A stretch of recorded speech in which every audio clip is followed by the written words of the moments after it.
All right, folks, we're going to do a plant walk today out in the Arboretum at UDEL. This is Paul Cappiello. And I know you've already seen magnolias, but this is sort of the second season of magnolias. There are the real early ones, and then the ones comes a little later. And it's just a spectacular day out here, so we're going to look at a bunch of new magnolias. This first one is a great big one. It's probably 35 feet tall at least. This is a yellow lantern. One of the early so-called yellows. This one's not the yellowest in the world. Sorry for the crunching of the leaves. But I get in here a little closer and you can see the flowers up close. They have a little tinge of yellow when they're first coming out, but they're not nearly as yellow as some of the others. Here's one of the buds you can see with some of the yellow when it first starts to come out. But there are some really outstanding yellows here in the garden, in the collection. Go through a little and bring you to another one that's really one of my favorites in the yellow, and that is butterflies. A little hard to see because they're kind of high up here, but butterflies has this really super flower. It tends to stay kind of upright, real nice deep yellow color. It's not as large a bloom as some of the others, but it's a really attractive color. It's got a little green in the background. And this one, butterflies, has been around for a long time. It makes a big tree. It'll make a 30 to 40 foot tree. Off in the distance there, you can see a little paler yellow. That's Elizabeth out of the Brooklyn Botanic Garden. It's a paler yellow. It's a larger flower, blooms a touch earlier. But a very large plant. Again, this one's going to get to be easily 30 plus feet tall for a magnolia, which is pretty good size. I'll get up a little closer so you can see one of the Elizabeth flowers. A little far up there, but that gives you a shot of it. Nice pale yellow, but nice clean and good looking plant. Now, off to this side, one of the last of the star magnolia types that's just hanging on. We probably covered this on in a past video, but this is Leonard Messel. It's a little faded right now, but that really bright magenta usually covers the whole backside of the petals. And what I love about this is one of the most frost tolerant of all the deciduous magnolias. It can handle something down in the mid-20s when it's in full bloom, without any damage to the flowers, which is pretty spectacular. It's a little shaded in here, but we're going to go on to another. This is an old Solangiana type or saucer type magnolia, Magnolia Lennii.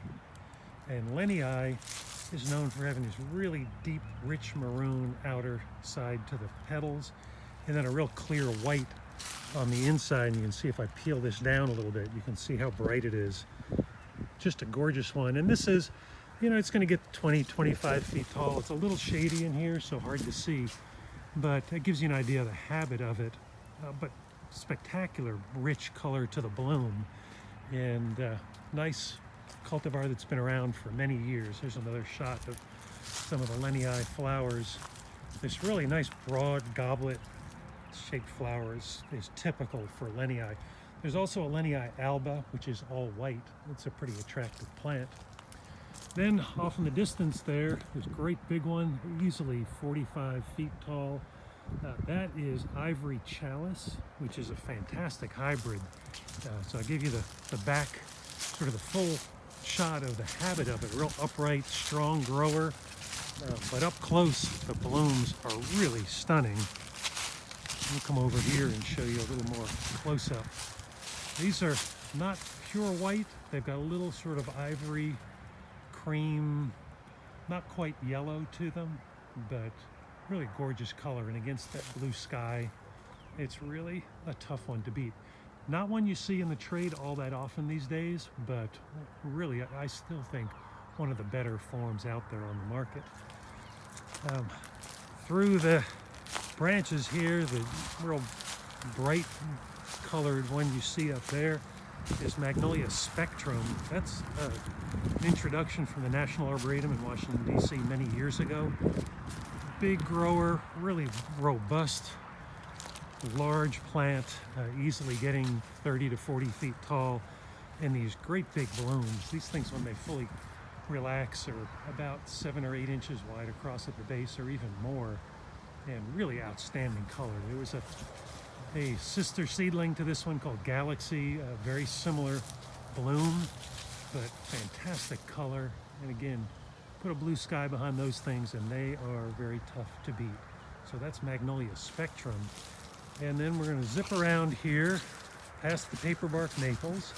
And the last one we're going to look at is one that doesn't even have a name on it. And I think it's one of the best magnolias out here. One that we hope to introduce in the near future. This is a hybrid of the star magnolia, Magnolia stellata, with Magnolia liliflora nigra, the dark purple colored lily flowered magnolia.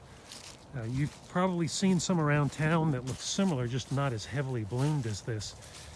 They're so-called Little Girl series from the National Arboretum back in the 50s or 60s, I think. Anne, Betty, Susan, Jane, a whole bunch of them. But this is one that was done locally by a nurseryman by the name of Rudy Haig, who was from the Louisville area, had a nursery, and he made that same cross of Magnolia liliflora and Magnolia stellata. And to me, this just blows the Little Girl series right out of the water. One of the best, most heavily flowering magnolias you can find anywhere. Sorry for the wobbly phone video, but I just want to back up and show you the whole thing, because it is really a stunning plant, and one that we're just starting to propagate. So, all kinds of other things blooming in the Arboretum, but at least you've seen a couple of the fun magnolias, a few more things that are starting to bloom out on the grounds. Wish you could all be here. Sorry we have to keep the gates closed for now, but hopefully soon we'll be back open again. Enjoy.